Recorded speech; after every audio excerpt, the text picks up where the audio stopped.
Oi, pessoal, tudo bem? Muito bom dia.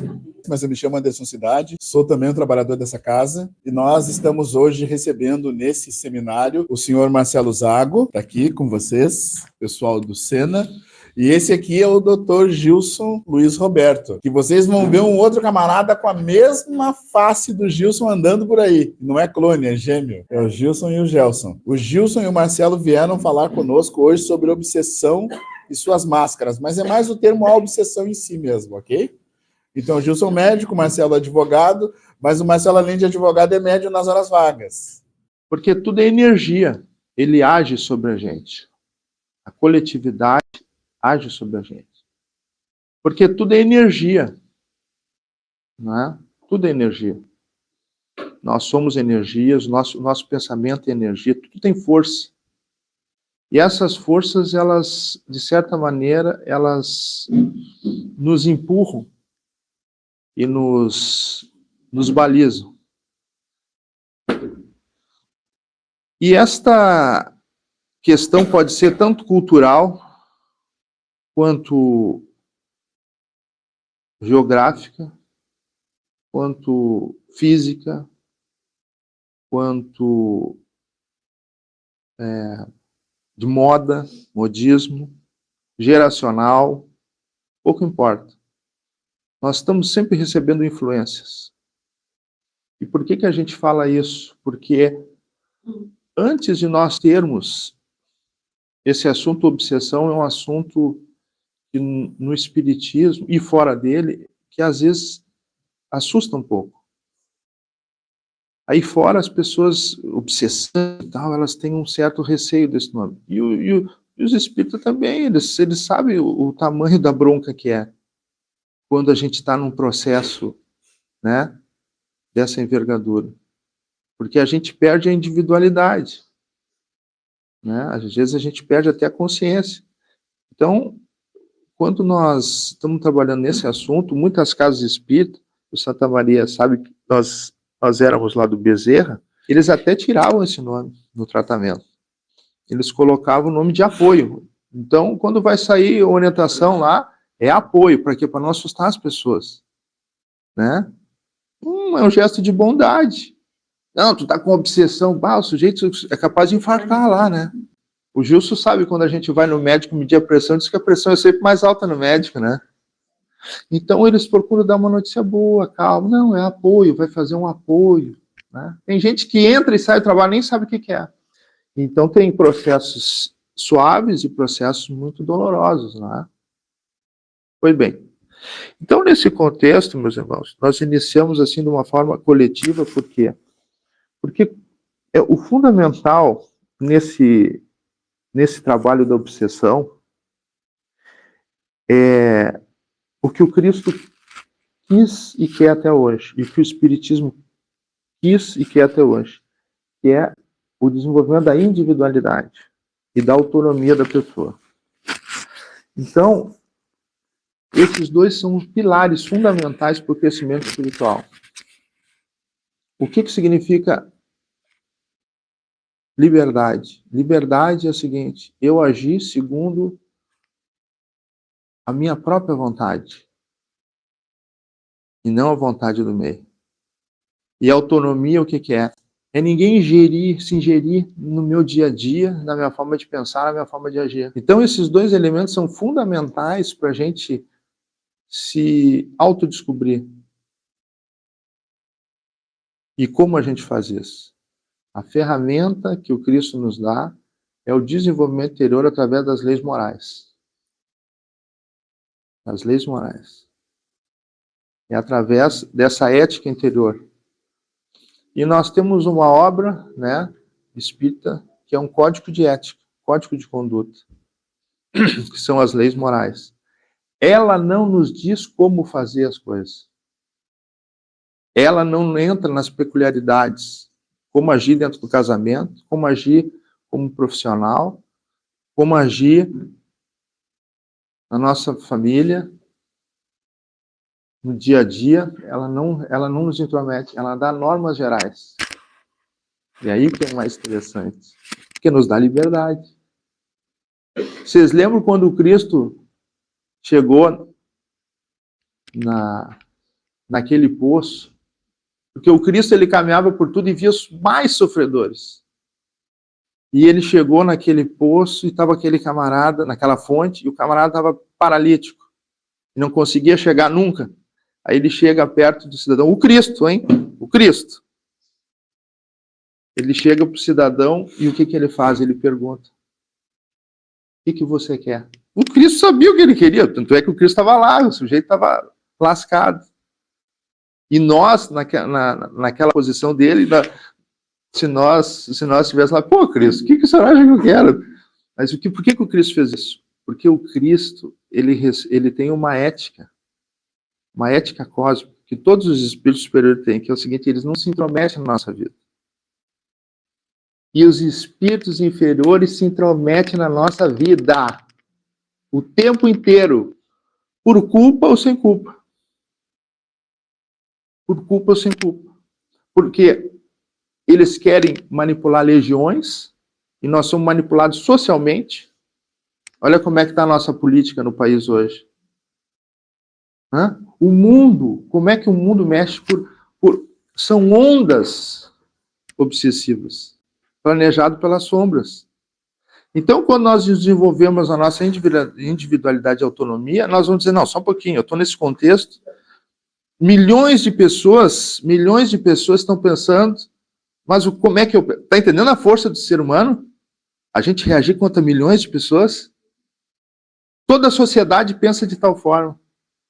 Mas eu vou dizer, não, só um pouquinho, o que eu quero? O que o Cristo quer de mim?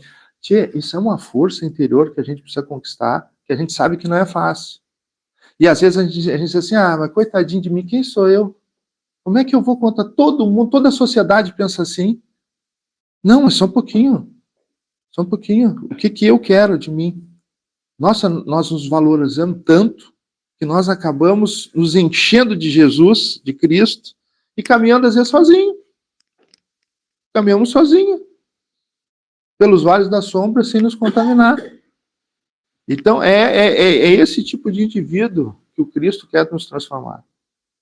E só assim nós vamos sair desses contextos sociais, contextos familiares, que a obsessão tem várias facetas. Quer ver uma coisa? Dentro do lar, às vezes, a gente acha que obsessão é só obsessão, é só um espírito para um encarnado. Mas não. Tem obsessão encarnado para encarnado. O pai, aquele rigoroso, que tolhe todo mundo, o marido implacável, ou a mulher, aquela que não permite que o marido, né? O patrão, o político. Vocês querem exemplo de uma obsessão coletiva muito forte? Olhem a Coreia do Norte como é que é. As pessoas sentam, parece robozinho. Eles agem, eles não têm a individualidade e autonomia. Aquilo é tolhido deles. Quando um governante leva um país inteiro para uma guerra, o país não quer brigar, mas por causa de uma pessoa, o país inteiro está guerreando. Vocês estão entendendo a falta de liberdade que as pessoas têm? De autonomia, de dizer o seguinte, não, eu não quero isso para mim. Não, mas se então milhões estão fazendo, se o país inteiro está fazendo, eu tenho que ir também. Então, esse processo de obsessão, ele pode ser de espírito para encarnado, pode ser de uma determinação muito maior coletiva, por exemplo, de uma organização espiritual, de uma chefia espiritual, que obsedia encarnados no mal, que, por sua vez, toda uma região, e toda uma sociedade, todo um país, toda uma coletividade. O livro as primeiras obras do Espiritismo de Allan Kardec nos dá ali, no livro dos médiuns, e no Céu e Inferno, as 3 espécies de obsessão. A influenciação, que é algo muito sutil, que é uma ideiazinha que vem vindo do nada, pode ser individual, mas pode ser coletivo. Pode ser coletivo. O Hitler, quando iniciou, ele ele entrou com essa ideia do patriotismo. E depois da superioridade da raça dele. E as pessoas foram comprando, foram se alimentando, e aquilo foi indo, e foi embalando, e vieram as multidões, e tiveram os discursos, e ele batia na mesa, e aí, sabe, aquela coisa se transformou, bom, estava feita a coisa. Então, do coletivo passou para o individual. Existe a fascinação, que é o segundo modelo, né? É o que o sujeito, é aquele que o sujeito acha que é o dono da cocada, sabe tudo. O negócio é com ele que é o dono da verdade. E por fim a subjugação, que é aquele processo mais difícil, aquele processo mais intenso, né? Que às vezes a pessoa, realmente o indivíduo aí já quase perde a sua individualidade totalmente. Nesse último exemplo nós temos o caso do Dr. Bezerra, né? Com seu filho, que ele conversou com o obsessor e chegou ao ponto que o obsessor viu com quem estava falando, que era uma pessoa muito amorosa, muito doida, disse, mas doutor, se eu deixar o seu filho morre, não tem problema. Liberte ele, dê a liberdade para ele. Então, todas são questões de extrema profundidade, mas que nós vamos analisar o centro da coisa é a individualidade e a autonomia.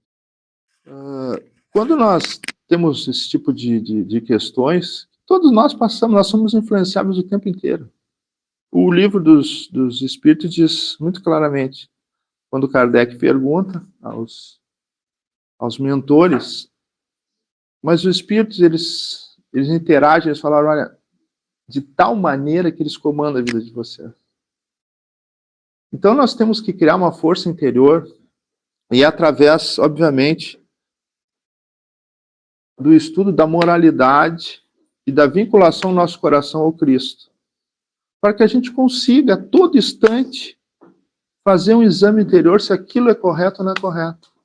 Porque não vai ser os vizinhos que vão nos dizer, não vai ser nem nossos colegas, não vão ser, só seremos nós mesmos que vamos ter que chegar a essa conclusão, um amadurecimento interior. E nós não temos que ter preocupação em errar. Essa preocupação nós não temos que ter. Porque Deus sabe que nós estamos em aprendizado. E errando, que se repete, que se amadurece. E quando a gente erra, querendo acertar, olha, já é uma grande coisa. Não é? Claro que modernamente nós temos as casas espíritas que nos ajudam muito. Muito. Então nós fizemos o tratamento na casa espírita e os mentores vão, de certa maneira, cortar energeticamente a nossa ligação com a espiritualidade inferior. Mas, se nós não mudarmos o nosso interior, vai voltar tudo de novo. Certa oportunidade, o Cristo curou uma pessoa que estava cheia de lepra, cheia de coisa, e o Cristo e os apóstolos viram que ele estava em lágrimas. Aí perguntaram, mas por que o senhor está chorando? Não, porque eu curei, mas ele não vai mudar nada, ele não mudou nada, vai voltar tudo de novo. Entende? A preocupação do Cristo, a dor do Cristo, em nos ver sofrer, porque nós olhamos sempre do ponto de vista externo, né? Mas o Cristo nos conhece interiormente. Então, nessa jornada, o que interessa não é os tomos que nós tomamos, mas os aprendizados que a gente leva para casa, né? Como eu falei preliminarmente, esse tema é um tema muito profundo. Nós temos também autoobsessão. E esse processo é um processo muito interessante. E eu vou ser bem franco, eu aprendi isso aí recentemente, né? Um caso próximo. Às vezes esses medos que a gente tem, essas dores que a gente tem, essas dúvidas que a gente tem, esses desânimos que a gente não encontra na nossa vida o que pode nos deixar. Isso aí são questões inconscientes, de vidas e mais vidas e mais vidas e mais vidas. E se a gente não romper esse estado de culpa, esse estado de medo, esse estado de negativismo, a gente entra num processo doloroso de auto-obsessão, de prejuízo mental. Nós vemos isso lá no Hospital Espírita, as pessoas são atendidas, são atendidas do ponto de vista clínico, depois elas vêm para o atendimento espiritual, puxa, recebem um baita de um trabalho fantástico, aí tal, ao invés de melhorarem, 2 meses depois volta a ser internada de novo. E a pessoa depois volta de novo e sai e volta, e aquilo... Puxa vida, mas por que isso? É porque são questões tão profundas, que às vezes para a pessoa... Vamos imaginar um ditador desses que estão matando todo mundo aí, nos outros países.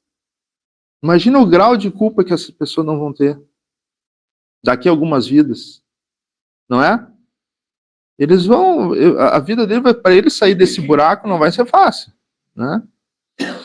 Então, estão surgindo novas, digamos assim, formas de tratamento muito interessantes, de que a pessoa consegue fazer uma inspeção do seu inconsciente através da espiritualidade. Nós temos um caso agora, por exemplo, o Gilson até me apresentou um médico muito interessante, que ele desenvolveu uma técnica, ele é espírita e é psiquiatra, em que eles têm uma equipe de médiuns, e esses médiuns, eles se reúnem, eles fazem sessões sem a presença da pessoa, a pessoa nem sabe, são os familiares que pedem, e os mentores acessam o inconsciente para fazer um desbloqueio nos traumas das outras vidas. Vejam que interessante isso aí. Vocês estão entendendo as ligações que tem para a gente conseguir a nossa liberdade? Então, a ferramenta que nós temos, que é o Cristo e o Evangelho, não é brincadeira. Se nós nos apegarmos nisso aí, nós nos tiramos dessa engrenagem que nós criamos ao longo das nossas existências. Esse peso é um peso espiritual, entende? São amarras que nós temos. E o amor é por isso que o Cristo diz, puxa vida, imagina, um ser dessa dimensão criou a Terra,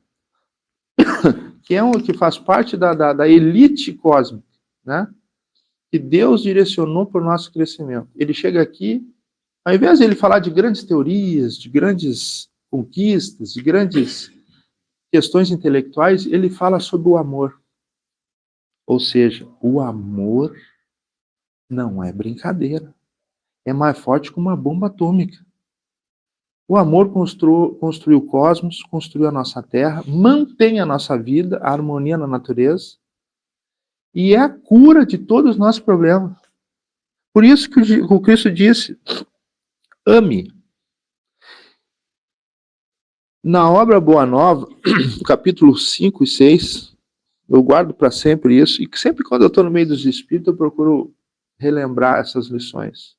Quando Cristo chama os trabalhadores, e nós todos aqui somos trabalhadores, ele chega e diz para aquele grupo de jovens, que eram todos jovens, né? 18, 19, com exceção, acho que do Pedro. Pedro era mais velho. E eles dizem, pessoal, então, em outras palavras, né? Pessoal, é o seguinte, então vamos começar a trabalhar, vamos. O negócio é o seguinte, vocês vão sair, tá? Podem sair em 2, pode sair, mas cada um leva a missão, a boa nova para as pessoas. Bate nas casas, se apresente. Se a pessoa não quiser abrir, não tem problema, bate na outra. Mas vocês vão ser perseguidos. Vocês vão entrar nas cidades, vão perseguir. Quando perseguir vocês, não tem problema. Sai da cidade e vai na outra. Vocês vão ser apresentados aos juízes, serão julgados, às autoridades. Muitos de vocês, né, serão mortos. Tal. Foi um estouro para a gurizada, né? Teve um que disse assim, o André disse, mestre, mas sabe, eu ando meio cansado, meio doente. Aí que vem a lição, disse, André, se tu tiver com problema, vai igual. Se não conseguir andar, vai rastejando. Se tu não conseguir, não sei o que, ou seja, vai sempre, porque essa é a tua salvação. E eles não entendiam. Disse, mas mestre, cara, estavam na frente de uma luz, eles não iam dizer não. Se eu estivesse dizendo, esse cara aí é maluco, vou embora. Mas estava o Cristo ali. Ele disse, pô, se o Cristo está dizendo isso, eu vou. Então o Cristo disse assim, ó, vá de qualquer maneira. Se você não enxerga, vai. Se você não caminha, vai rastejando. Por quê? Porque o amor é o que vai te transformar, vai te tirar do buraco. Né? Na verdade, todos foram mortos. Cruelmente mortos, assassinados. Com exceção de João e da Maria, né? Embora tentaram matar o João, né? Colocaram num tonel de óleo e milagrosamente não. Ele saiu vivo. Mas então, a vida do cristão sempre foi assim. Os primeiros cristãos serviram de tocha, né? Foram queimados lá em Roma. Os demais perseguidos. E sempre foi uma vida. Por quê? Porque o amor nos dá a liberdade individual. Então, é dentro desse contexto, né, que a gente começa a pensar na questão dessa obsessão. Só teremos energias negativas, só teremos espíritos. Alguém no nosso lar só vai entrar na nossa vida prejudicando. O nosso chefe, seja lá quem for, se nós quisermos. Ele pode não nos dar a liberdade física, até nos aprisionar. Nós podemos até ser presos, assim como os cristãos foram. Mas a nossa liberdade de consciência ninguém tira. A liberdade física, tudo bem, nós estamos na Terra, mas a liberdade espiritual nós conquistamos com Cristo. Então esse é o ponto fundamental para nós iniciarmos esse assunto, obsessão. É buscarmos, através do Evangelho de Jesus, a nossa autonomia, a nossa liberdade. Nós temos o direito de ser críticos, até das obras espíritas. Nós estamos lendo, nós não gostamos, só um pouquinho, isso aqui não fechou. Isso aqui está... Porque nós temos uma base do Cristo, da fraternidade. Tudo que está fora disso não nos serve. Simples assim. Querido Gilson, fique à vontade do seu amigo. Obrigado pelo sua atenção. Boa. Só para avisar vocês, esses rapazes eles vão aceitar perguntas depois. Fiquem bem à vontade. Só abrir aqui para facilitar. Bem, bom dia a todos. Então, a proposta que o Anderson nos colocou é fazer algumas considerações em torno do tema A Obsessão e Suas Máscaras, que é uma obra da Marlene Nobre. É um livro que ela desenvolveu através das obras de Luiz. Ela se debruçou e retirou das obras de André Luiz os vários conceitos, exemplos, com relação ao assunto obsessão. É evidente que a gente não consegue, em poucas horas, desenvolver um livro dessa profundidade. Então, nós vamos fazer um apanhado geral, né, um resumo, de uma maneira mais simples possível, né, para que nós possamos seguir esse entendimento com o Marcelo, com muita propriedade, né, nos trouxe agora, introduzindo o assunto, a importância dessa nossa individualidade, dessa autonomia que ele falou, que só se consegue com o amor, né? O amor liberta. Porque se eu consigo amar, eu consigo me desprender dessas amarras do passado, do ódio, né? Da culpa. Então, acho que o Marcelo foi muito feliz, porque ele nos deu uma síntese muito importante, que é a liberdade nossa, de não se prender ao passado, às coisas negativas, se livrar das obsessões. É o amor que nos dá essa autonomia, essa liberdade, né? Como ele nos falou. A obsessão, a gente pode dizer que a obsessão, ela é uma doença, pessoal, é uma patologia. É uma doença da alma, tá? Ainda não é uma patologia reconhecida pela medicina. Nossos livros de patologia médica não consideram ainda a obsessão.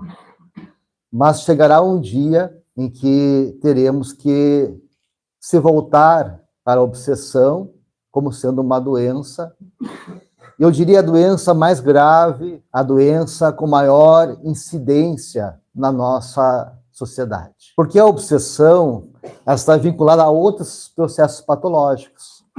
A obsessão está vinculada a doenças físicas, tem obsessão que gera doenças orgânicas, pela ação dos espíritos no nosso corpo, uma doença no pulmão, no estômago, pode estar ligada a um processo obsessivo. A obsessão está vinculada a doenças emocionais. Muitos casos de suicídio, de quadros depressivos, têm como base a perseguição, a ação das energias negativas do espírito sobre a mente da pessoa.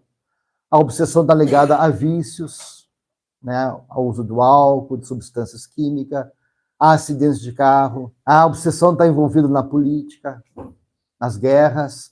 Então, veja como é um processo extremamente complexo e que se diz direto a cada um de nós, tá? Por isso é importante nós entendermos essa ação dos espíritos, né, em nossas vidas e como lidar com isso. Assim como existe profilaxia, né, vamos tomar uma vacina para não ficar doente, existe higienes que a gente faz para não ficar doente, né, lavar as mãos para que a gente não contamine lá o hospital, não contamine as pessoas, existe profilaxias e recomendações médicas para que a gente procure não adoecer. É muito importante também buscarmos recursos de profilaxia para a obsessão. Como evitar ela, né? Como prevenir esse quadro? E aí a gente vai trazer para vocês algumas considerações nesse sentido, tá? Então, existem influências que mexem conosco, né? Tanto boas como ruins, né? Tive ali uma moça tocando um violino, e aquelas ondas sonoras, né, nos trazem coisas positivas, né? Nós temos a plateia, sabe que o ator, né, a pessoa que está representando, um cantor, ele é influenciado pela plateia, né, mais aplaude, né, aquilo revigora o cantor, ele volta ali de novo para dar mais uma apresentação, e como também a coisa negativa, a pessoa quando, né, reclama e não aceita, assim como também no jogo, né? Aqui a gente vê que os colorados e gremistas não tem problema, né? A torcida também, né? Quando ela vibra, quando tem maior torcida, o jogador ele joga com mais impacto, com mais ânimo, né? Tanto que a gente diz que a torcida é o 12º jogador, né? Então, quando a torcida está ali junto, apoiando, aquela vibração mental, aquela torcida dá um impulso, ela atua sobre o jogador. O jogador ele joga com mais ênfase, assim como também a torcida reclamando, né? E ela vai gerar também sobre o jogador alguma influência. Então, essas forças, elas vivem nos envolvendo, já é cercado por série de energias, como o Marcelo falou, né? Temos energias de tudo que é natureza, ondas de rádio, né, circulando, né, ondas de tudo que é natureza nos envolve, ondas telúricas da Terra, ondas que vêm da região do universo sobre nós. Então, a gente está envolvido em uma série de energias. E também nós somos cercados por energias espirituais, né? Toda hora tem ondas mentais. Por quê? Porque nós não paramos de pensar. O pensamento é um veículo de comunicação entre o mundo material e o mundo espiritual. Toda vez que nós pensamos alguma coisa, nós evocamos forças, mesmo que inconscientemente não percebemos. Se eu tenho raiva de uma pessoa, eu estou evocando o obsessor dela, para me ajudar a atingi-la. Não que eu faça de uma maneira consciente, mas eu estou evocando forças. Quando um cientista está trabalhando no laboratório para tentar identificar um remédio, a cura de uma doença, ele está evocando a força do mundo espiritual para inspirá-lo. E cientistas, médicos espirituais vão estar ali ajudando ele. Então, essa interação com o mundo espiritual, ela é permanente. Então, nós nos alimentamos dos pensamentos dos espíritos, e os espíritos se alimentam do nosso pensamento. É uma retroalimentação, é uma troca permanente de forças. A gente não pode ficar isolado. Pensou, nós vamos sintonizar com algum tipo de onda. Isso é automático. É por isso que quando a pessoa está num quadro depressivo, ela não tem que vencer só a sua depressão. Ela tem que vencer a sua e de toda aquela carga de ondas mentais das pessoas ligadas à depressão. Por isso que é difícil sair, de vez, de um processo, porque tu tem que vencer o teu estado íntimo e a sintonia que tu criou, do qual tu está vinculado àquela energia. Exigindo um esforço enorme da nossa parte. Né? E o que acontece? Que as coisas que a gente não resolve aqui continuam depois da morte. Como a vida ela é eterna, ela não se interrompe com a morte do corpo físico, nós somos espíritos eternos, as nossas preocupações, as coisas mal resolvidas, os conflitos entre as pessoas, os ódios, permanecem lá no mundo espiritual.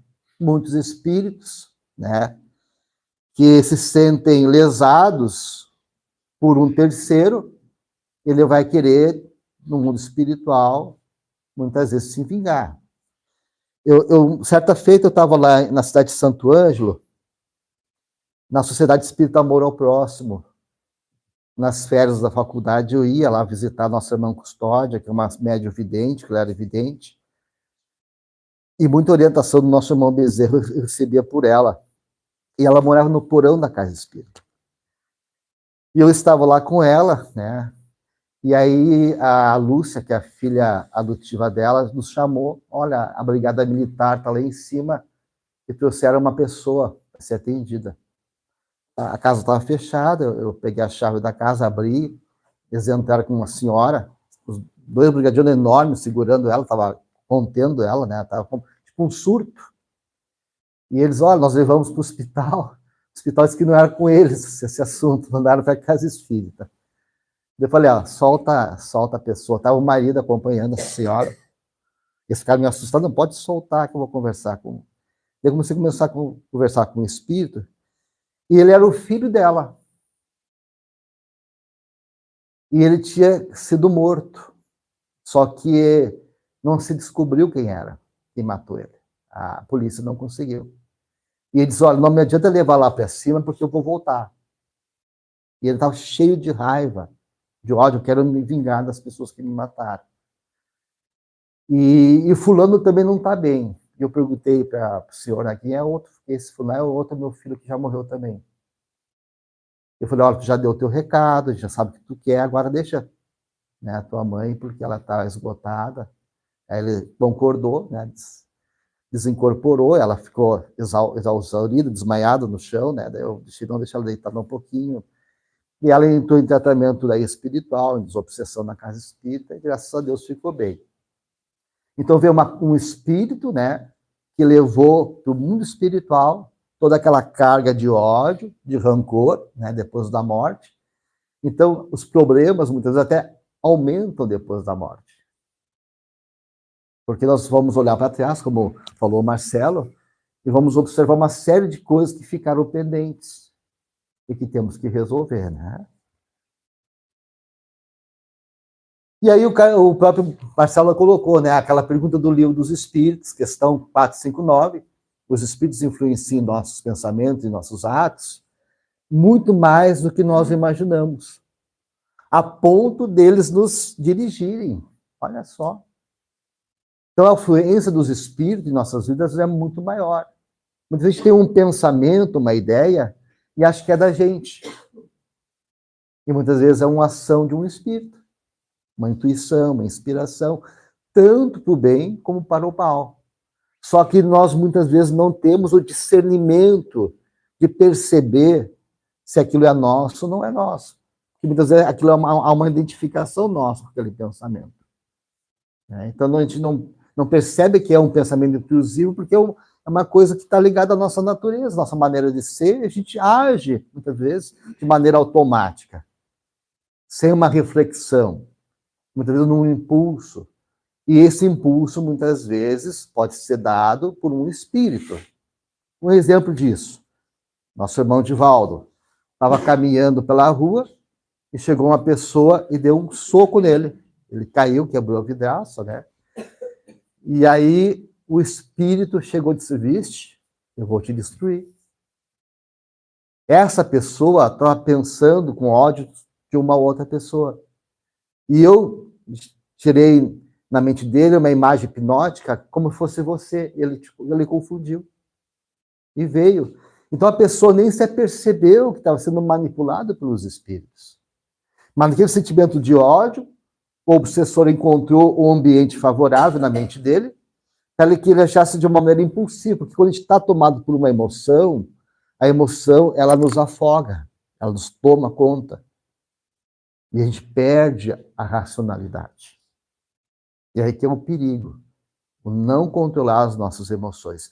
Quantas pessoas numa briga de trânsito, tomada pela impulsividade, pela raiva, não cometem muitas vezes um homicídio, né? Depois ele se arrepende, puxa, destruí minha vida.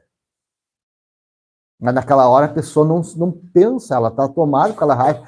E aquele estado emocional, ele dá abertura à influência de outros espíritos que se aproveitam e vão gerando esse desentendimento, esse problema de comunicação entre nós, porque nós não temos essa capacidade que o Marcelo falou de ter esse amor que neutraliza, né?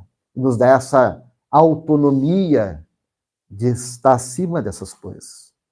A gente age muito pelo impulso, né?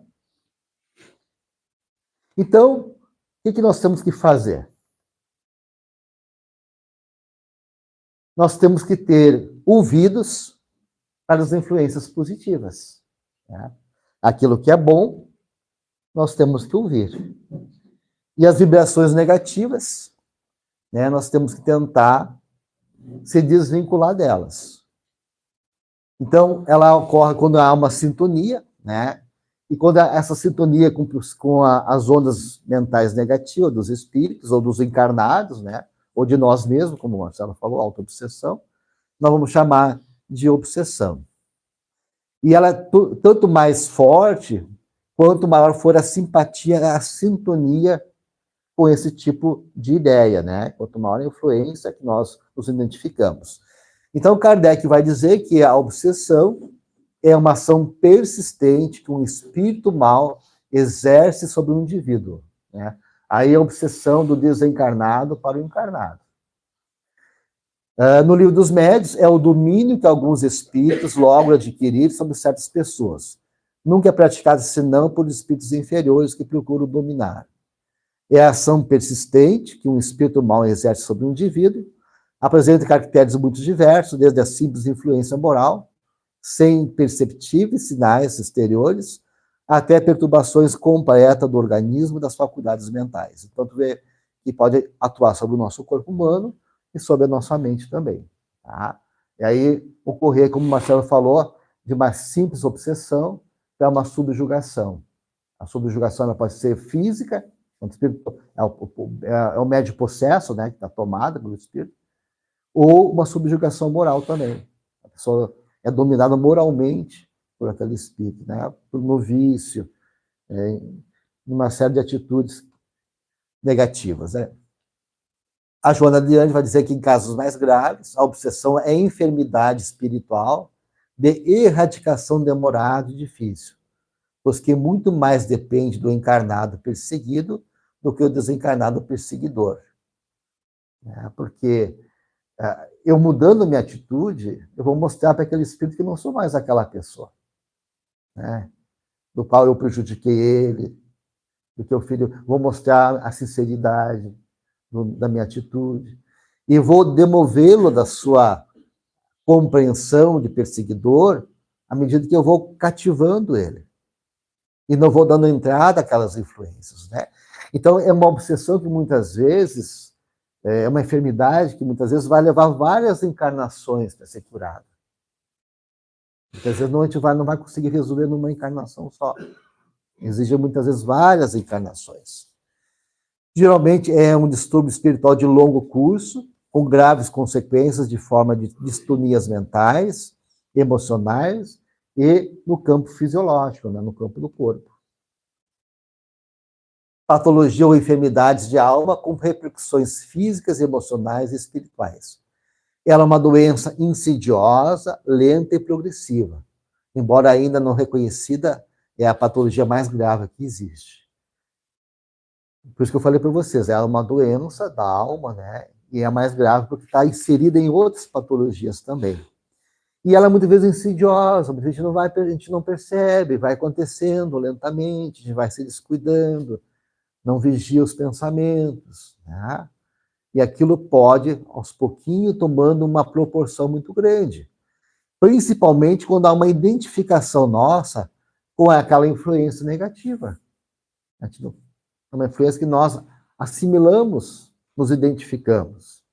E aquilo vai tomando uma ideia, né, que nos domina a nossa forma de agir, que chama de monoideísmo, né, monoideia, uma ideia que vai dominando o nosso comportamento e a gente vai achando aquilo natural. E muitas vezes aquilo é um processo grave, já estamos enredados, né, naquela ação negativa. Eu me lembro do livro de André Luiz, que ele relata um caso de um senhor, né, que está no sofá, e o espírito diz assim, ó, eu quero beber. E ele sente vontade de beber. Daí ele vai lá, toma um gole, o espírito toma um gole com ele. Daí ele senta no sofá, outro também, eu também quero. Né? E foi lá e repetiu, né? Eu quero beber, influenciou ele o pensamento dele, ele sentiu como uma coisinha na garganta, assim, né? Uma secura, né? Eu vou tomar mais um gole. E para ele está tomando sozinho. Né? Ele achou que a vontade de beber era dele. Olha só. Mas, na verdade, está sendo induzido por outros espíritos. Então, muitas vezes a gente não consegue perceber. Por quê? Porque a gente gosta de beber, né? Gosta de usar certa substância. Então, há uma identificação. E aí fica difícil de nós entendermos, né, que aquilo é um processo já também envolvido num processo obsessivo. Né? Então, uma incidência que envolve todos nós, com exceção dos espíritos missionários que vêm aqui na Terra, né? Mas todos nós somos mais ou menos obsedados, pessoal. Vai ter um dia do nosso, um horário do nosso dia, a gente vai perder a estribeira, a gente vai discutir com o familiar, a gente vai ter um pouco de impaciência, a gente vai muitas vezes, né, ter um momento de tristeza nas nossas vidas, e muitas vezes a gente está sintonizando com alguma força, ou estamos sendo levados também por alguma influência. Então, todos nós que vivemos aqui na Terra, por sermos ainda espíritos, né, imperfeitos que somos, naturalmente estamos recebendo influência. Olha, vamos dar um exemplo, política. Quem não falha muitas vezes nessa área da política, né? Não se contamina e fala mal de um, fala mal do outro, e muitas vezes briga com a família por causa da política, né? Isso muitas vezes está ali um processo obsessivo, né, de tensão, de discussão, e os espíritos fazem a festa, pessoal. Isso ali é uma maravilha. Muitas vezes aquela coisinha pequenininha vira muitas vezes um problema grave. Tem pessoas que não se falam há muitos anos, familiares, por causa de política. Né? Então, muitas vezes aquela coisa que começa, uma coisa parece sem importância, uma discussão simples, vira muitas vezes um problema grave de relacionamento. Né? E essa manifestação da obsessão pode ser aguda, crônica, intensa ou sutil. Tem casos em que a obsessão ela vem mais intensa e a pessoa sofre um processo mais grave, de uma maneira mais rápida, mas na maioria das vezes é um processo que vai acontecendo de maneira gradativa e se torna uma coisa crônica, né? E que exige tratamento e exige prevenção. O que Andrés fala sobre a obsessão? Que elas produzem infecções fluídicas, gerando colapso cerebral ou arrasadora loucura. Então, essas obsessões é como se fosse uma infecção fluídica. Né? Nós nos contaminamos com a energia do outro. E nos contaminamos com as energias dos espíritos. Vou dizer que eu encontro o Marcelo numa esquina e assim, pá, Marcelo, como tu tá bem, cara, né? Tu tá feliz da vida, tá radiando uma coisa boa, Gilson, tô, né? Tô apaixonado, né? Ele é apaixonado pela esposa, né? Continua apaixonado. Eu tô apaixonado, né? E aí ele radia aquela, parece que ficou até mais belo, né? Aí outro dia encontrei ele na mesma esquina, o Marcelo tá ali, né? O que houve, Marcelo? Ah, briguei com a esposa, né? Não tô bem, tô... Né? Então, e aquele estado muitas vezes nos influencia também. Né? O que eu digo para a pessoa influencia a pessoa, chama de indução, chama fator indutor. Ah, como tu tá bem, né? Você sente, mas quando tu tá apagadinho, cara, tu não tá doente, não. Tu foi no médico. Olha, isso pode ser uma coisa grave. A pessoa chega em casa, mas olhar no espelho, né? Ah, será que eu tô doente? E já vai lá correndo telefonar pro médico. Porque a nossa energia, nosso pensamento influencia o outro. E a gente está também nesse processo entre nós encarnados e desencarnados. Então, há uma infecção fluídica.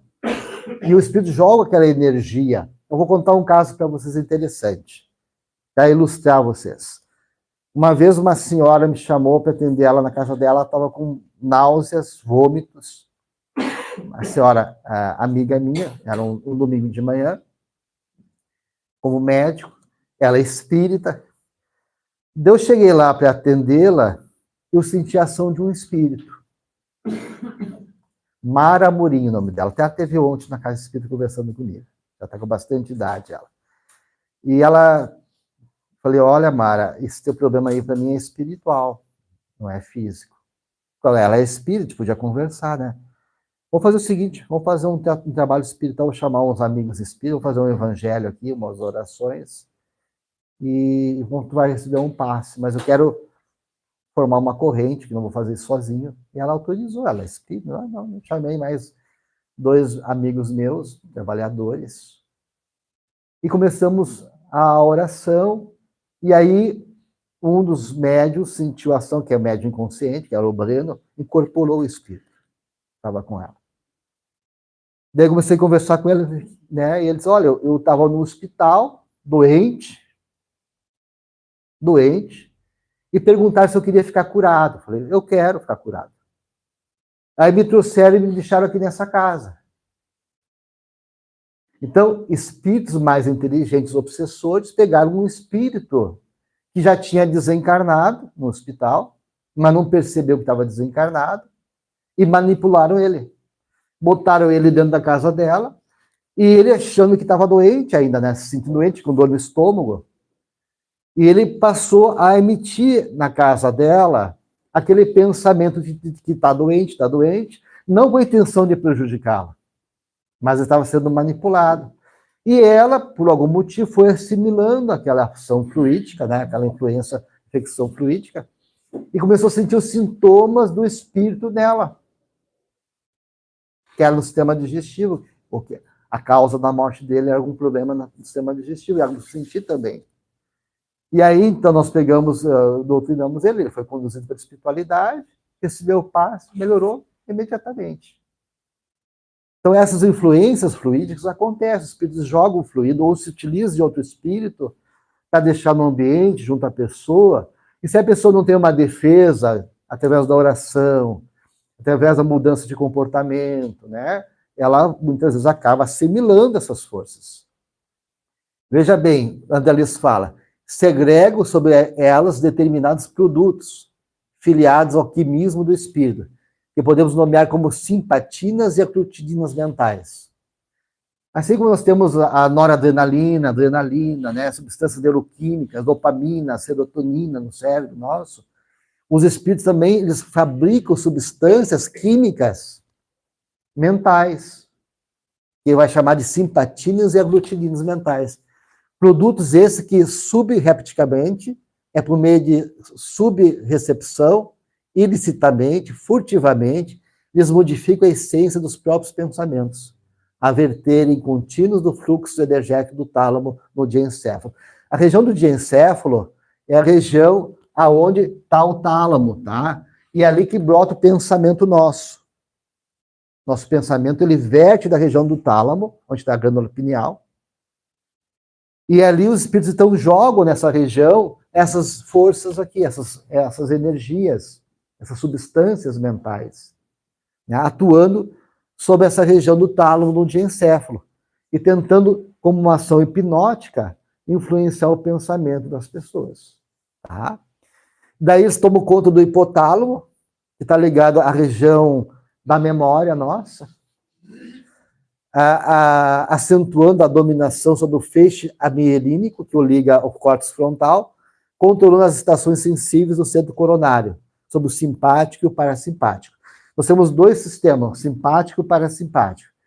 O simpático é aquele que estimula o corpo, provoca a aceleração do coração, taquicardia, frequência respiratória maior, né? E o parasimpático é aquele que acalma, baixa a frequência cardíaca, aquele que a gente, quando medita e ora, né, relaxa o corpo humano. Então, o sistema parasimpático e simpático, eles se montam a balanço. Um agita e acelera o corpo, o outro acalma. Então, através da ação dos neurônios do corpo humano, né, nas fibras nervosas, eles vão atuar sobre o centro coronário. E entre a região que ele fala aqui, do hipotálamo e a região do córtex frontal, tem o giro singular no anterior. Nós temos o chamado sistema límbico, que é o sistema das emoções, que é o cérebro mais inferior, tá, pessoal? É mais basal. E temos a região cortical, onde fica a nossa capacidade de raciocínio. Então, as nossas coisas mais impulsivas, né, a raiva, o ódio, né, tá no sistema límbico, que é o cérebro emocional. E o giro singular do anterior, ele faz uma mediação entre o sistema límbico e o sistema cortical. Ele analisa aquele impulso para que a região cortical diz, não, isso não é bom. Estão entendendo? Então, eu tenho a capacidade de me autocontrolar. Né? Eu posso ter vontade de dar um murro na parede. Não, para aí, isso vai doer minha mão, não vou fazer isso. Embora eu sinta vontade. Estou com raiva, quero descarregar a raiva. Não, mas eu vou me controlar. Então, essa capacidade de autocontrole é a região cortical que nos dá. Porque o sistema límbico quer agir, é o impulso, é a emoção. É a emoção que vem no estômago, falei para vocês, né? Isso é tomado pela raiva, pelo impulso. Então, eu tenho a capacidade de me controlar. E o giro singular anterior, ele é neutralizado, essas forças de autocontrole, estão entendendo? Eu tento enfraquecer nossa vontade, para que a gente não tenha resistência à influência deles. E olha que coisa interessante. Hoje em dia, a medicina tem pesquisado muito, através de imagens funcionais. Existem dois tipos de imagem do cérebro que a gente pode fazer, tá? A ressonância magnética, imagens topográficas, né? A tomografia computadorizada. E a imagem topográfica, ela vê o que mais? Ela vê mais a função de alterações anatômicas. Se tem um tumor, se tem um problema vascular. Então, uma imagem topográfica da estrutura do cérebro. Mas as imagens funcionais do cérebro nos permitem entender como é que o cérebro funciona. Por quê? Porque quando eu ativo uma parte do meu cérebro, vou fazer um cálculo matemático. Então, na região onde está a ação do cálculo matemático, aumenta a irrigação sanguínea. Porque precisa de mais oxigênio e glicemia, glicose, para alimentar aqueles neurônios. Se for da região da memória, se for cada região do cérebro, ela é responsável por uma função intelectual cognitiva. Então, eu posso mapear o cérebro, dizer que atividade cerebral ela é ativada no momento que eu faço algum tipo de atividade mental. O que os cientistas fizeram? Eles fizeram imagens funcionais das pessoas meditando e orando. O que aconteceu? Melhorou os índices das substâncias inflamatórias, interleucina 6 diminuiu, melhorou os anticorpos, melhorou o sistema endócrino quando a pessoa ora. E olha que coisa interessante, ativou o giro singular do anterior nas imagens do cérebro, mostrando que a pessoa tem essa capacidade maior de autocontrole, que faz a mediação, que eu falei para vocês, o giro singular do anterior, entre o sistema límbico e o sistema cortical. Então, a pessoa que ora e medita, ela ativa essa região de autocontrole. Na verdade, quem está se controlando é nós, o espírito. Mas se utiliza do cérebro para a manifestação do nosso pensamento. Então, não é o giro singular do interior que te fez mais autocontrolado. É a minha oração, meus pensamentos positivos, que me deram elemento de ativar essa região e ter esse equilíbrio interior para me controlar. Está percebendo? Então, os espíritos tentam, através da ação hipnótica, dessas energias, neutralizar a nossa vontade e a nossa capacidade de controle. Eles são muito inteligentes, né? Então, a face do pensamento que age, reage, carregando para si, obsor todas as fecundações felizes ou infelizes, que remessa de si próprio, a determinar para cada criatura os estados psíquicos que variam segundo os tipos de emoção e conduta que se afeiçoe, né? Então, esse está no livro Mecanismos da Mediunidade. Então, é muito importante nós identificar as nossas emoções. Nós, espíritos, temos que controlar o nosso pensamento. O pensamento, ele é uma ideia, é uma ideia que a gente tem, mas também tem uma emoção por trás. Muitas vezes nós identificamos a ideia, mas não identificamos a emoção que está por trás. Então, para a gente poder fazer uma reforma interior, não é só necessário olhar a ideia, mas a emoção que está por trás, porque é ali que é o pulo do gato. O que fez eu ter aquela ideia? É a minha carência afetiva? É a minha inveja do outro, que fez eu pensar aquilo daquela pessoa? É a minha autoestima baixa? É a minha raiva? Que sentimento está alimentando aquele pensamento? Porque é ali que os espíritos vão atuar mais, nas nossas emoções e atuar sobre a nossa conduta. Tá? Então, a mente ele recebe tem uma ideia, um pensamento, esse pensamento gera ação gera o hábito e o nosso modo de vida. E aí, então, através do autoconhecimento, nós entendemos como o nosso pensamento, né, ele atua. Anderson, quando for para interromper, tu fala, tá, do cafezinho, porque eu estou aqui, não estou cuidando... Eu quero saber que número tu está no teu 100 e pouco. 17. Tá? Só 160. Mas se não dá para a gente concluir, a gente não conclui. Até às 8 da noite a gente conclui. Tá, então tá bom. Não fica tranquilo, você pode interromper daí na metade, né? Não, eu vou te interromper às 10 horas. Tá. Nós estamos 20 para as 10 horas. Ok, então vários tipos de pensamentos acontecem no processo obsessivo, tá? Pensamento 1. Normalmente é um torvelinho de ideias, como um macaco na jaula. Cada olhada acrescenta mais informações, sons, sabores e cheiros. É aquele pensamento agitado que o pessoal compara na filosofia oriental a um macaco que pula de galho em galho, mordido por um escorpião, louco e bêbado. Essa é a ideia do pensamento torvelinho, que é o pensamento ansioso, agitado, né? A pessoa... pensamento que não para, tu quer dormir, vem aquele pensamento incomodando, a conta para pagar amanhã, né? As preocupações com o familiar, a gente quer se desligar, então esse pensamento ele vai e volta, né? Como se tivesse um macaquinho na jaula que inquieto. Então a mente ela joga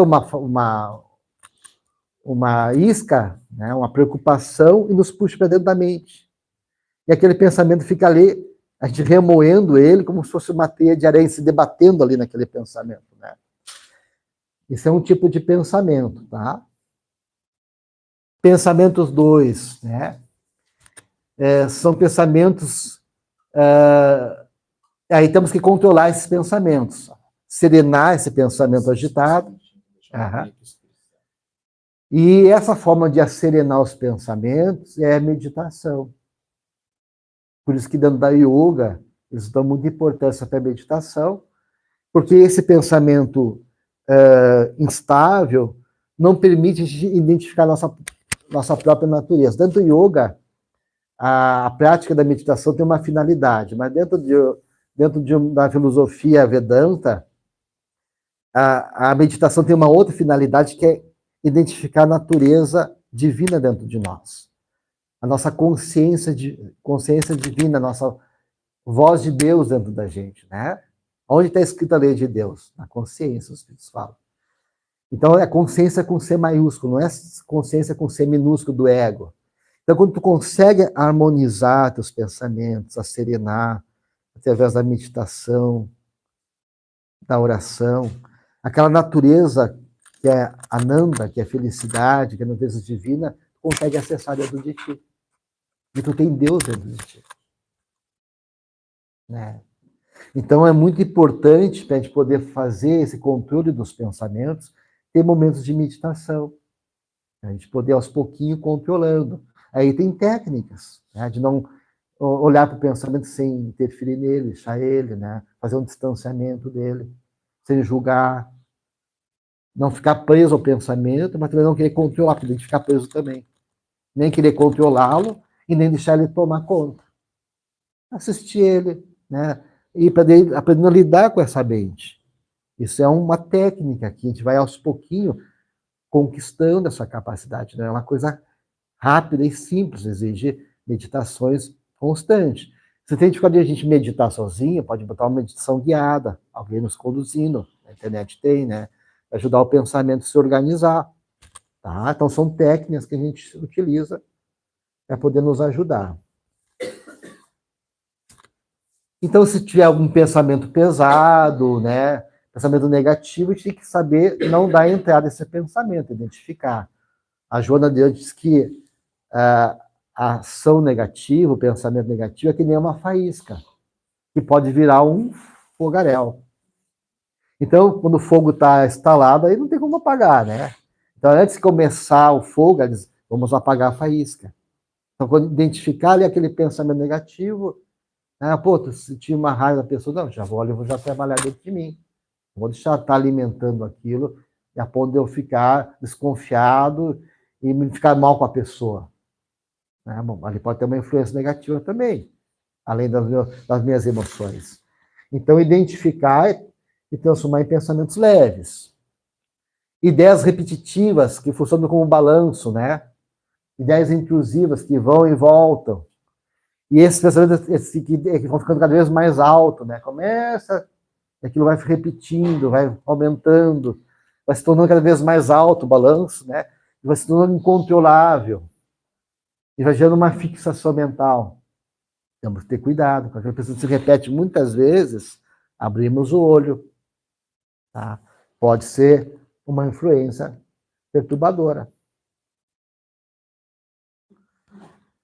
E essas ações, nós já vimos para o André Luiz, acaba atuando sobre o nosso perispírito, né? E passa, então, essas vibrações a nos adoecer, né?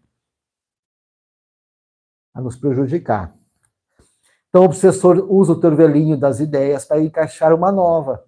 Então, eles conseguem identificar que tipo de pessoa eu sou. Eles avaliam a gente. Eles nos acompanham no nosso dia a dia. Eu me recordo, eu estava num trabalho mediúnico lá em Brasília, na Comunhão de Brasília, no grupo do meu tio que ele trabalhava, e o seu Uriel era o dirigente do grupo lá. E o seu Uriel, eu tinha medo dele. Porque eu era adolescente, tinha 17, 18 anos, porque ele conseguia saber os pensamentos da gente. Eu tinha fantasia, pô, vou chegar lá e ele vai saber o que eu estou pensando, né? E uma vez eu fui para o Rio de Janeiro, tinha me apaixonado por uma menina do Rio, uma jovem espírita, e foi para o Rio lá visitar ela, eu tive para Brasília. E estava uma confusão lá na casa espírita, o dirigente da juventude havia falecido, um acidente de carro. Na época do carnaval, ele recebeu uma intuição que ele ia sofrer um acidente. E ia desencarnar. E no carnaval eles fazem um encontro espírita lá no Rio, de oração, de palestra, e ele estava se dirigindo com a família. Então ele parava na estrada, orava e continuava. E numa época ele parou, um carro veio e pegou ele. Ele morreu, e aquilo gerou um estágio de perturbação nos jovens, né? Aquilo abalou. Eu cheguei num momento muito difícil lá, que estava vendo muito tenso, né? Aí quando cheguei lá em Brasília, o senhor falou assim, Não te envolvem coisas de juventude lá, né?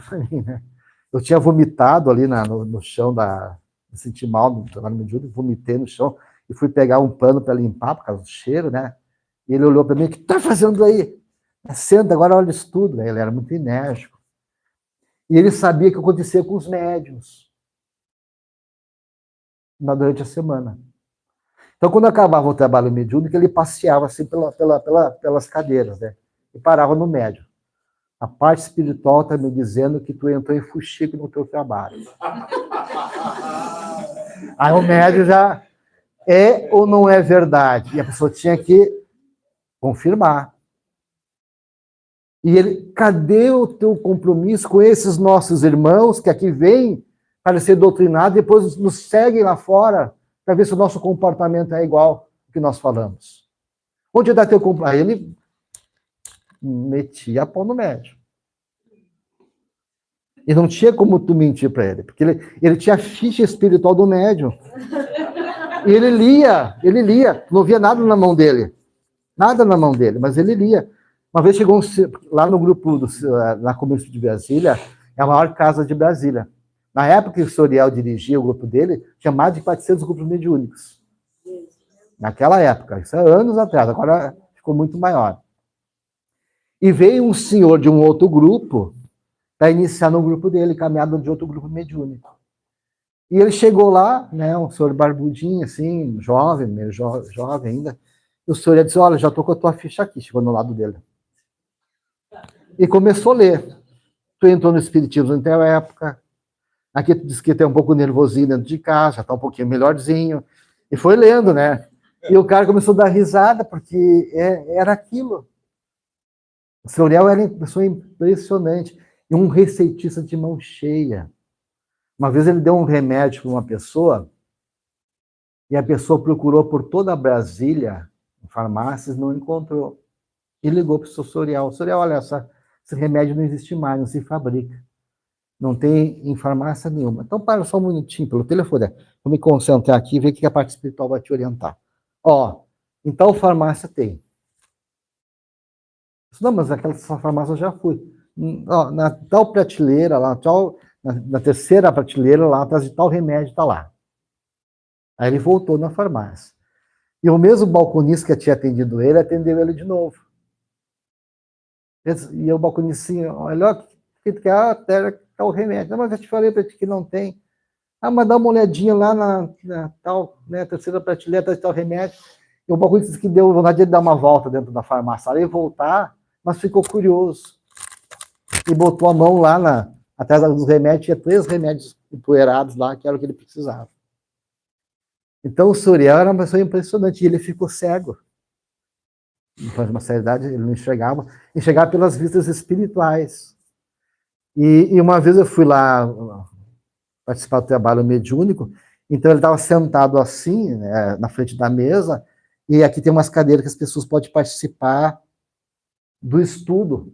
Estudar o livro dos médiuns, as obras de André Luiz, o Evangelho, mais aquele livro do Emmanuel, Pão Nosso, Vinha de Luz, uma daquelas mensagens. Faz um roteiro. E as pessoas podem participar, depois você tem que ir embora para começar o trabalho mediúnico. E eu sentei bem quietinho aqui, sabe, onde fica o público geral, ele olhando para frente, assim: Gilson, o que tu está fazendo aí? Tu acha que tu veio a Brasília para passear? Vem para a mesa trabalhar. Sem olhar para mim, cego. Né? Então ele era impressionante, o senhor. Eu teria assim, muitos casos para contar de vocês dele. Então ele falando com o nosso comportamento, né? Que os espíritos nos acompanham, nos olham, identificam a nossa maneira de ser, de agir. Né? Nós médicos somos muitas vezes também, né, vigiados pelos espíritos para encontrar alguma brecha para nos prejudicar. E ali eles enxergam o nosso pensamento e tentam identificar qual é aquela monoideia, aquela ideia mais comum nas nossas vidas, as nossas tendências. E ali eles tentam, sabe, emitir o pensamento deles de uma maneira que a gente não perceba. Ah, eu estou cansado, hoje não vou na casa espírita. Ah, dor no joelho, essa dor no joelho, todo dia me incomoda, né? Dor no joelho, olha, tu já tá, tua idade já fez muita coisa, agora é hora de descansar, né? E a pessoa começa assim: já já dei minha parte de colaboração. O Chiquinho, coitado, acabou até desencarnar, mas nós queremos descansar, né? E aí aquela ideia vai tomando uma ideia e a gente acha que aquela ideia é boa, né? Então eu não vou mais na casa espírita, já fiz a minha parte, agora tem que cuidar do meu joelho que está doendo. E assim vai, a gente não percebe que muitas vezes aquela influência, o desânimo é muito perigoso, pessoal.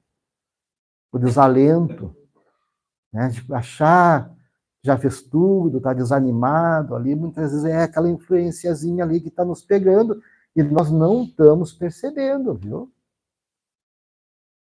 Então, para que isso possa acontecer, nós temos que abrir uma brecha dentro de nós, né? Nosso nível moral, a nossa invigilância, a nossa falta de cuidado dos nossos pensamentos, deixamos de orar, deixamos de estudar as obras espíritas, e aí as coisas vão acontecendo. Nem sempre é tão claro para nós o processo obsessivo. Geralmente ele é mais sutil. A gente nem percebe. Mas tem vezes que é mais fácil, quando tem uma ideia torturante, que não sai da nossa cabeça, como quando sentimos forças interferindo no processo mental, né? Ideias intrusas, quando você verifica a vontade sendo dominada, não tenho mais força de vontade, a vontade está tíbia, estou me desanimando. Inquietação constante, preocupação, insegurança, sentimento de apreensão, parece que vai acontecer uma coisa ruim, algum medo, alguma insegurança. Né? E isso vai nos mostrando que talvez, né, ali por trás daquele desconforto já está uma ação obsessiva. Tá? Então, tipos de obsessão. De grau de constrangimento, que o Marcelo já falou, de simples obsessão, que é a mais comum, muita gente até nem percebe. A fascinação, a pessoa já está fascinada, né? Acreditando naquela ideia, como sendo verdadeira, eu sou um médium maravilhoso, né? Olha, eu sou o Cristo reencarnado, viu, pessoal? Eu acredito naquilo facilmente, então eu estou fascinado. E é muito perigoso, porque a pessoa não se apercebe que está. Pior doente é aquele que acha que não está doente, né? E aí tu não consegue ajudar. Eu não estou bem, né? A gente pega isso muito em pessoas que são alcoólatras. Eu bebo, doutor, porque a mulher me pega no meu pé, sabe? É muito chato. Isso me incomoda. Meu chefe não me persegue.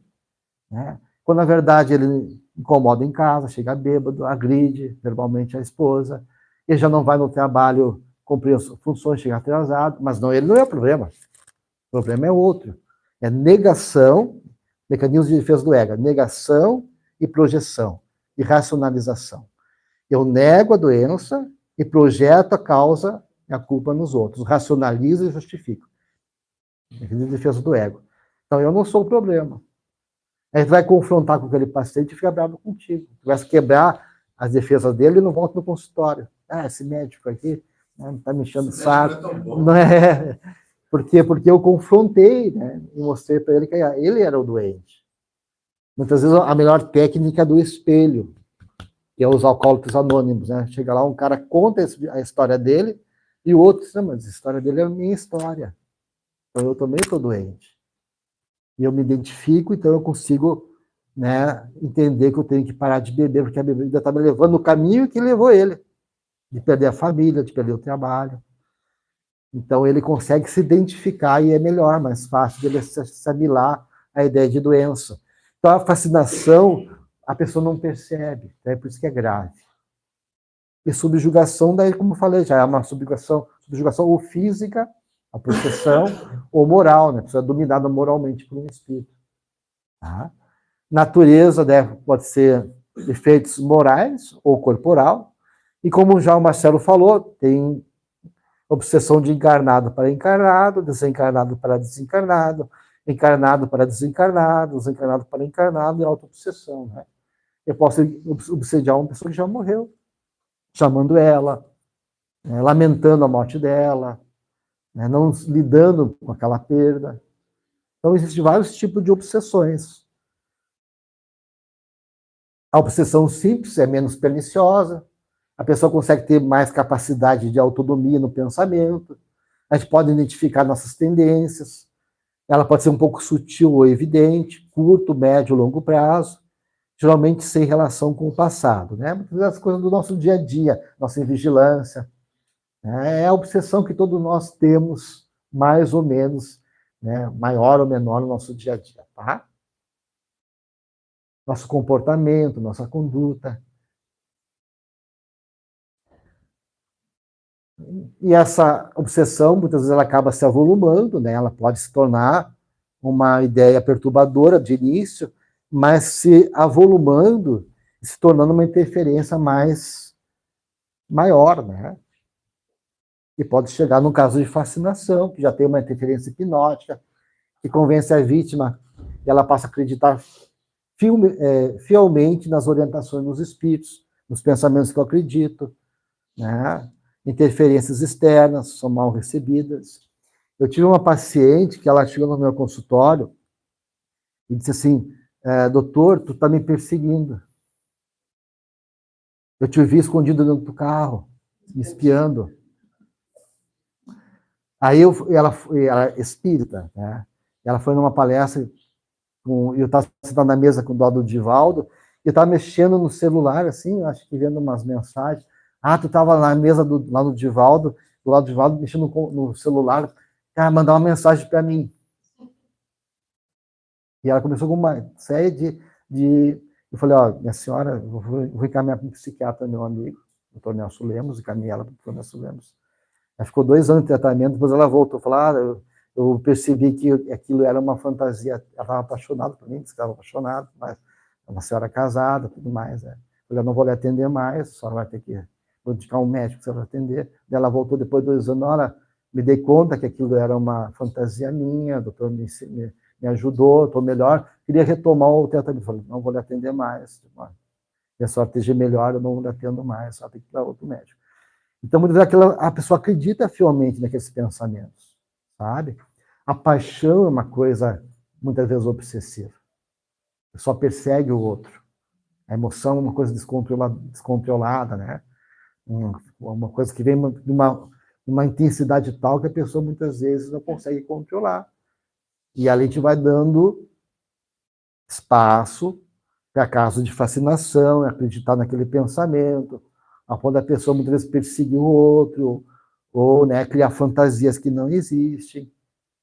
A gente é ser humano e todos nós estamos sujeitos a isso. Por isso que a gente tem que ter muito cuidado com relação às nossas questões